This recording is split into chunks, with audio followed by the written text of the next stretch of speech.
we have an opportunity for a question and answer session, and I'll keep it broad. Mr. Gurumurthy, my first question to you is because what I find very refreshing and very different in your approach is that you link society, our civilizational ethos, our history, global events, geostrategy, and then link it back to pure economics. So my question to you, sir, is on a broad level,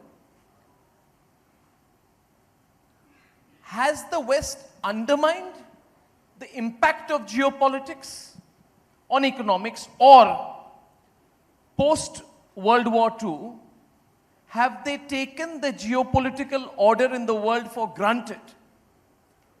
And is it that for the first time in 2021, 22, post-Ukraine, post-COVID, that there has been a rude awakening for them for the first time? Have they been taken by surprise? And just to elaborate, because there's been this view that America understands geopolitics, and there's been a certain intrinsic arrogance about the way they've dealt with their own place in the world and the rights on the global assets. Did they overstep? Did they forget their own limits? Or have they been outsmarted, Mr. Gurumurthy? What do you think? You see, I believe that the Western thinkers have lost the sense of civilization. The West has been living on the civilizational assets created by their forefathers without fertilizing it to grow. Without fertilizing it to grow. For example, 55% of the first marriages end in divorce in 10 years. 67% of the second marriages end in divorce. 73% of the third marriages end in divorce. There are the Americans living with a couple living together is only 28 million households out of 130 million households. Because they felt civilization will sustain itself. Civilization requires an ecosystem to survive. Ultra-individualism has destroyed the family, culture, civilization, and promoted only rule of law. Rule of law cannot be the main basis on which a society can function. Rule of law has to be very largely supplemented by non-formal systems controlling and regulating human behavior. This was gone. Church was doing it, they destroyed the church. In America, when I went to address a meeting of some Hindu organization in Boston, I was taken to a huge building. It was a church. I said, why are we meeting in the church? Sir, it's no more church, sir. It's a Vishnu temple. Churches are being sold.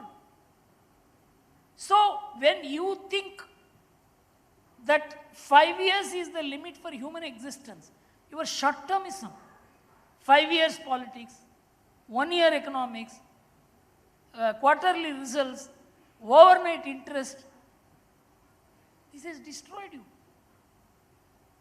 So, it requires a very big thought movement. I don't think that kind of thought movement can generate in an ultra-liberal America with wokeism on the rise. I think whether they will be able to sustain the kind of democratic, the liberal democratic institutions and approach itself is a big question mark for me. I also agree with you. And as a result, yes, sir. When they felt, this globalization has given them an institutional lead, institutional command, they thought this is an undiluted advantage forever with the main enemies finished and one enemy at their feet. But that enemy had a longer plan. We will bide our time. And they were able to do it. One point I forgot to mention, that they allowed the Chinese into the WTO. But in 2016, American trade representative and EU trade representative filed an application in the WTO. China is not a market economy. China said the very fact that you have allowed me into the WTO means I am a market economy. America had to threaten, if you don't declare China as not a market economy, we will withdraw from WTO. So 2019, WTO declared China as not a market economy. Everyone knew China was not a market economy. For your geopolitical interests, you allowed China. China has trampled you today. According to me, in fact, I have written a whole thesis on this and put it in the Vivekananda International Foundation website as part of my random thoughts last year, that America raised a Frankenstein monster in China only because of the American institution was invaded by China itself.